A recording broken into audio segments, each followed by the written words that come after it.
Yeah,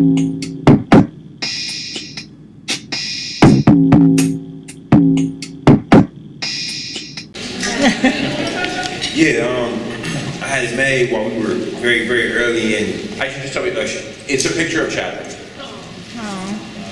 Yeah, I had it made very early while we were in production, and it's actually a picture that he was on the cover of Time magazine with when the film came out 4 years ago, and he and I we did a photo shoot together, and it's one of my fondest memories. It was like press hanging out with him while we were promoting the film, and I got to do all this stuff with him. We would just chill. Chad was very method, so he would always be in accent whenever he was on set. So like the most time I spent with him when he was just talking in his real voice was actually on the press tour. So it just reminded me of that, and I wanted to have something with us while we filmed to remind us what we were doing it for. I think it was Denai or someone said that you wore that during production, and it kind of kept everyone anchored and centered because the king was there.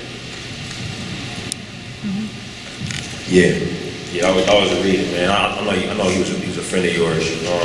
But yeah, he was a big deal for us, man. And it was great to bring the world in on how we felt about him, you know.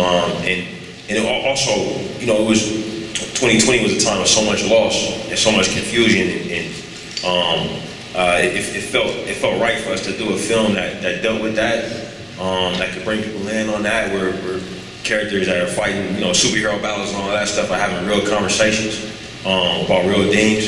So it was a major honor for us, man. It was a major honor for us, and we wanted to do him proud. Well, I think you very much did. And one of the things about Wakanda Forever is it's a superhero movie. It is a superhero movie, and it's getting up there, and we're getting close to the billions. But it's also, I felt, it's a meditation on grief, but also black motherhood. And that was a very different change, and you don't go into a superhero movie expecting to see that. I know that there was a lot of changes that had to happen after Chadwick's passing, because obviously you were well into a script. You guys had already all locked in doing it. What made you decide that that was the meditation with Angela and with everyone to go there with this movie? Yeah, well, my co-writer Joe Robert Cole and I, we were just... Did Joe Robert also did the first one too? Yeah, he did. We were having conversations about like what we were gonna do after we lost Chad, because as you said, we had finished a whole script before that, and it was very much about his character, that script. And as we got to work, you know, it kind of illuminated itself to us that this was a film about a mom and a daughter, you know, at the heart of it. And once we kind of zeroed in on that concept of motherhood, we realized it was an amazing opportunity to talk about, you know, that specific relationship. And it's not often done in 4-quadrant filmmaking, you know what I mean? Like you buy a ticket for one of these movies, you're not expecting to see a movie about a mom at the center of it. And that we should be careful. The mom is Angela Bassett. Mom is Angela Bassett. If you're gonna mom it up, that's where you start. Absolutely. But through that character, we were able to have a lot of those really intense conversations, you know, and that brought us that came with a great sense of responsibility, but also pride, and even the antagonist in the film has a very formative relationship with his mother, and it's given a lot of time in the film. So we were excited to make a movie about that. How many of you have seen Wakanda Forever? Woo! That's why it's a blockbuster. When we say antagonist, we mean Namor. And we mean, of course, this is a movie that is, again, if it's unique for being about black motherhood, it's also unique for being about the uncolonized becoming, as it says in the film, I am the queen of the most powerful nation in the world. Wakanda is the superpower. Namor represents a new superpower that we're now developing from the bottom of the ocean.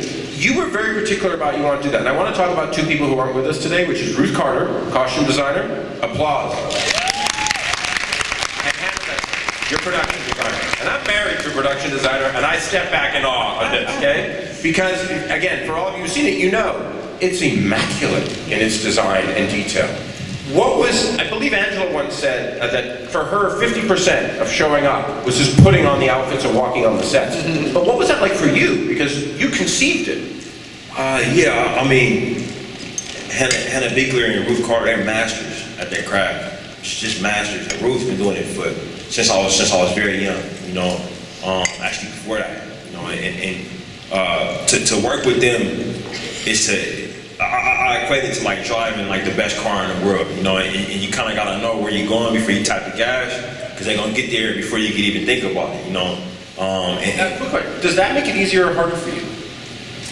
Because there's challenges in both of them. Yeah, I think it makes it easier for sure, but you have to be thoughtful. You know, you have to come to them with real thought out ideas, because they're so good and so smart that they'll see right through any BS. You know, they'll root it out quickly, and you know you want them going in the direction that's going to be fruitful for you, because they only have one speed, those two. You know, they're going to go all the way. You know, and I'll put our cinematographer, our Archipel in that same mix. You know, these are just phenomenal artisans. You know, phenomenal human beings.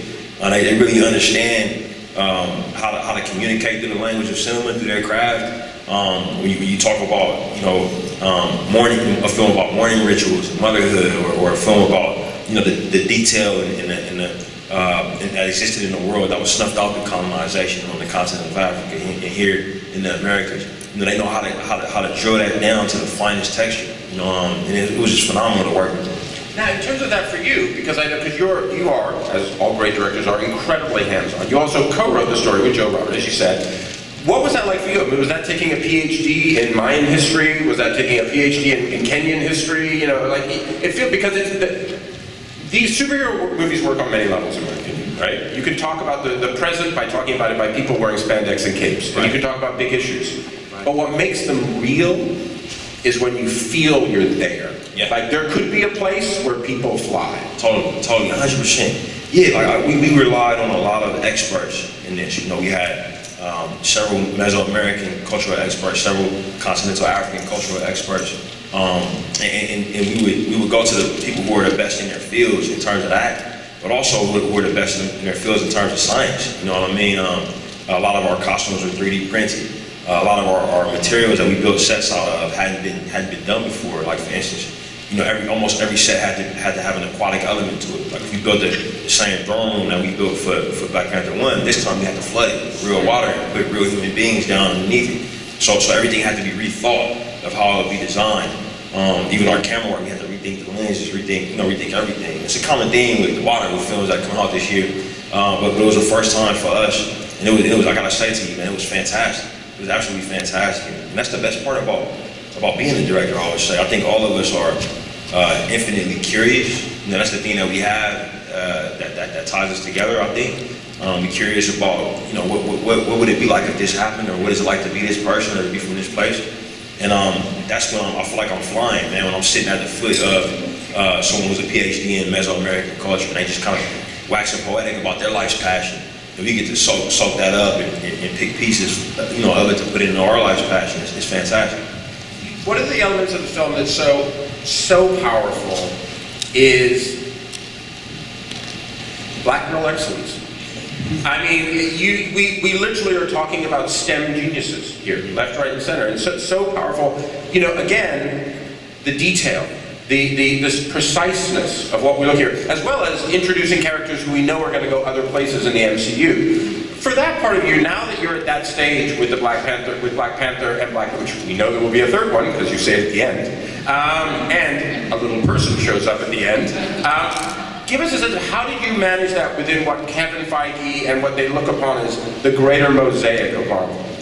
To be honest with you, you know, like everything that's in our film was there intentionally, not really for the greater mosaic at all. You know, we have characters who represent, you know, the colonial force that can be Western countries. You know, it was great to have that played by Julia Louis-Dreyfus, and Riri Williams in our film. You know, though she exists in the comic book lore, though she'll appear again in outside films, what she represented for us in this was the very thing that Killmonger and T'Challa were talking about in the first film. You know what I mean? In our film, Killmonger refers to her as being a child of the lost tribe. You know, she's an African American. She's the person that Killmonger felt that Wakanda was leaving out and forgetting about. You know, and in this film, we see them take a different tactic towards a person like that. They're protecting her. as opposed to having a passive attitude towards her, or leaving her be, or an antagonistic attitude towards her.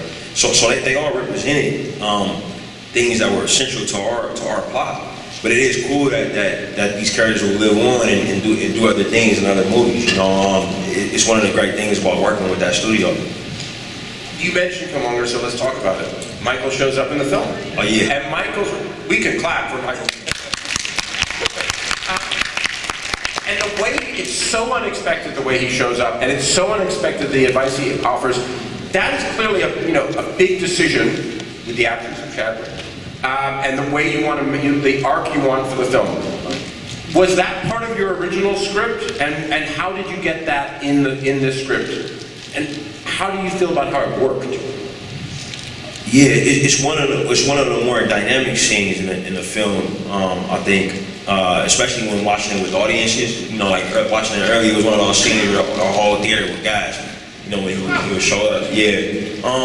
It wasn't in the script that we had for T'Challa. It was a different movie. And he is somebody who, when T'Challa takes the herb, he sees, who you would think that they would see. He has a very deep spiritual connection to Wakanda, to Wakanda's spirituality, to the arch of the herb. He's in a different place than Shuri is when it comes to spirituality. And Shuri's younger, she's a different person, and kind of skeptical when it comes to those things. And she's a woman of science. Woman of science, and actually she has so much more in common with Killmonger that she has with her brother at the point when that happens in the film. So we designed the whole scene, really based off of that scene that we designed for Mike in the first film. She takes the herb and wakes up in the place that she associates with great tragedy. And she's in an interior location as opposed to being out in the African savannah. Yeah. So we were kind of showing that we were leading the audience a little bit to say, hey, this is maybe this isn't the dream that you were expecting, but it's one that you're familiar with. Before Killmonger shows up. And for us, because it was through the eyes of a skeptic. We wanted everything that Killmonger says to be things that Shuri could be saying to herself. Like a conversation with herself, if that makes sense. So she could wake up as a skeptic and still say, all right, if I want to take a cynical approach to this, now are these thoughts really in my head? Or if I want to take a spiritual approach to this, is this really who would come to visit me? So that she would be in a conflicted place leading us into our third act. As you go into that third act, and of course she becomes the Black Panther, we see at the very end, and again, a lot of you have seen it, so no spoilers, obviously the throne of Wakanda, contestable at this point, but it leads me to a place, which is at the very end, my friend. It says, the Black Panther will return. What's number 3? Your guess is as good as mine at this point. But I'm just honored that people went to go see the film. Straight up, I'm honored and thankful. We made a film that was without our hero, on the screen and off. And I think that we had to step in and carry the weight. And it was an honor that the audience showed up and came with us. So I'm just thankful. It was a celebration and tribute, and we're so thankful you were here with us today, Ryan. Thank you.